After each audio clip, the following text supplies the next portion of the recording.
Hi, I started this channel for liberals and progressives who are interested in guns and don't know much about them. This is a beginner's class, beginner's introduction to guns and gun safety, and why I think it's important that we on the left arm ourselves.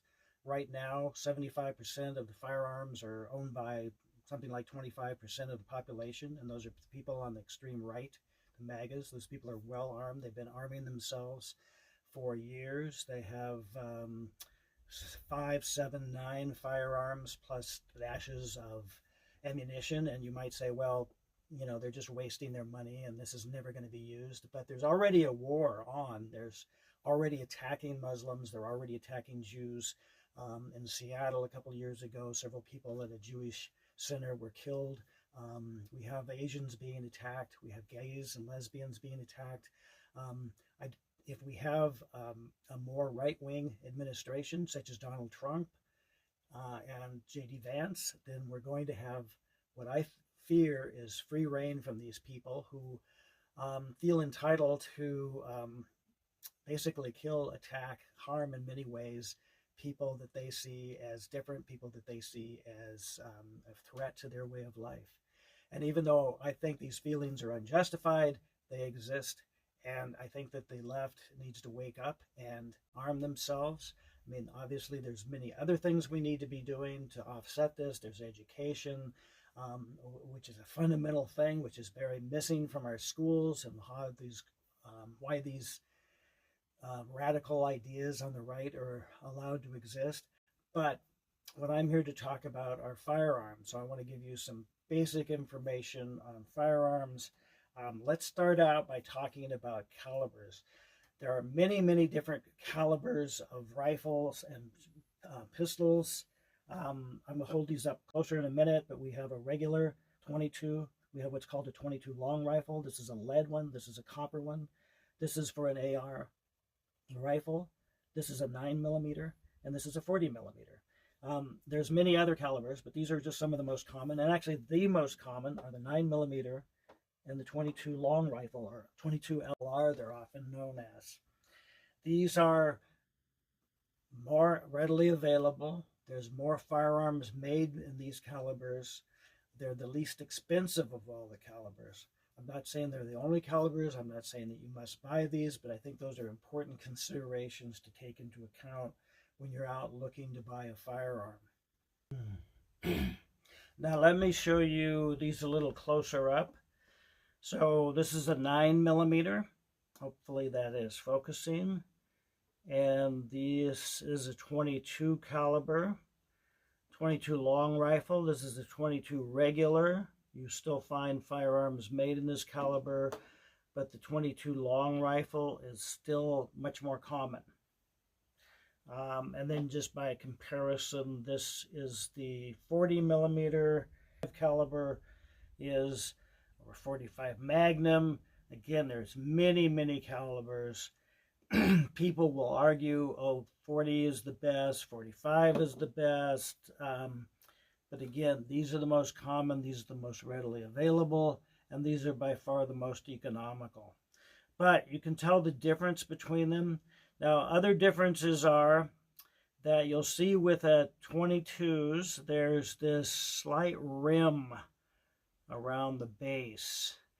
22s are often called rim fire, and that's because the firing pin actually doesn't strike in the middle, but it strikes this rim around here. That's where the propellant is. That explodes and then explodes the rest of the powder. There's going to be different amounts of powder in here depending. There's, again, many different types of 22 long rifles, but typically 38 to 40 grains of powder in there, and that will propel the bullet to come out, and that can be either a copper bullet or a lead bullet. You can tell the difference there. There's also flat nose. There's ones that splinter. There's many different kinds, and again, we'll talk about those later on, but I just wanted to go over the basics here. Most other shells are what we call center fire. So we have the rim fire for the 22s and the center fire. So you can see clearly here, this is where the firing pin will strike these. It's a direct blow. Again, that ignites the powder. This might have 120 grams versus the 38 to 40 in a 22, and that propels the bullet outward. Another difference that you'll find in the arguments when you go on the YouTube and start looking into this, which I encourage you to do, is that rim fires are considered less reliable because of this firing pin hitting the outside is less reliable than hitting the center. And that's true, but I think it's often overemphasized. I own several 22 caliber rifles. I've had hardly any problems with them misfiring. Generally, if there's a misfire, it's bad ammunition or a bad firearm or unclean firearm.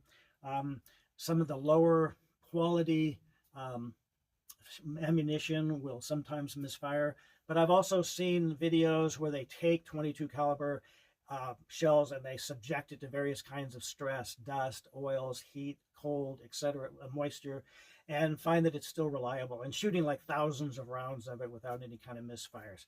So it's one of those things, and this is true of any gun that you're going to buy, is you've got to go to the firing range with your gun and shoot it and see how it does. See if you're having misfire. See if you're having any trouble. One of the ways to decide on which kind of caliber you want to go with is to go to a range that rents guns, or if you have friends that have guns, borrow those guns and go to the range, shoot them, see how you feel. If you're uncomfortable with a certain caliber, then change it up, see what else is available. In general, one of the major differences that you're going to find is that you're going to get a lot more recoil with a 9mm or larger. That means when you shoot the gun, there's going to be more reaction to your pulling the trigger and the shell going out. For every action, there's an equal reaction. So with the 22mm, there's much less of that kind of recoil. So you can shoot these and not have the gun go off target. One of the arguments for using higher caliber ammunition is the stopping power, and that's generally true. If you have a raging bull coming at you, you want a big caliber gun and you want something that will stop those. Or if you have somebody who's on drugs, really hyped up, muscular, you want a high powered gun. However, the problem with that is that often the first shot doesn't do the job that you're expecting it to do. It's not stopping them. So you've shot the gun, and then you have this recoil and you're trying to re-aim. Maybe you're shooting up at the next time at the second shot because you've gone up, and then you've got to come back down and that person has changed positions. Whereas if you're shooting at 22, there's very little recoil. So you can stay on the target and you can get many shells into that person. So people who argue for 22s are saying, hey, I can get 5 of these into a person, while you're only getting 1 or 2. Again, I'm not advocating one way or another. I'm just kind of laying out some of the various arguments. 22s also have the advantage of being much quieter. So you should always wear ear protection when you're shooting a gun, but you're going to have much less of a problem with a 22. There's much less noise produced, and they're also much lighter. So that at first seems like, well, lighter, it's just a little shell. But if you're carrying ammunition somewhere, and you're carrying, let's say, 20, 30, 100 rounds, the weight difference is tremendous. The first time I bought 100 rounds of 9mm, I was shocked with how much it weighed. And just for a demonstration, let's look at this. Excuse me for a second while I go off camera. And we're just going to make a simple little thing here. We take a scale and we get it balanced. And then we say, oops, excuse me, I'll turn that around. So we've got 1 9mm. What does it take to balance that out? We got 1, 2, 3. How are we doing there? That's pretty good. So in general, this is obviously not accurate, but we have 3 times as much, we can carry 3 times as much ammunition. with a 22 than we can with a 9mm.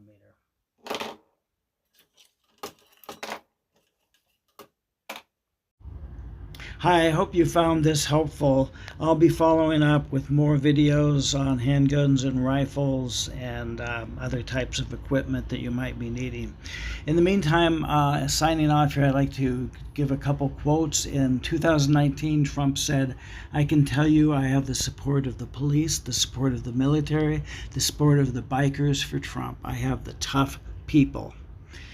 And in 2020, Trump famously told the Proud Boy militia to stand back and stand by. And ultimately, the Proud Boys would help lead the January 6th insurrection. And according to a survey by the University of Chicago, as many as 14% of Americans say that violence is justified, quote, to achieve political goals that I support, unquote. The Proud Boys, quote, lined up behind Trump and were willing to commit violence on his behalf. This from a federal prosecutor. The defendants saw themselves as Trump's army. And lastly, the armed occupation of the Michigan State Capitol in 2020 was carried out by the Michigan Liberty Militia and the Michigan Proud Boys and others carrying semi-automatic rifles. These are the reasons why I feel like it's important for the left to arm themselves for protection. Thank you.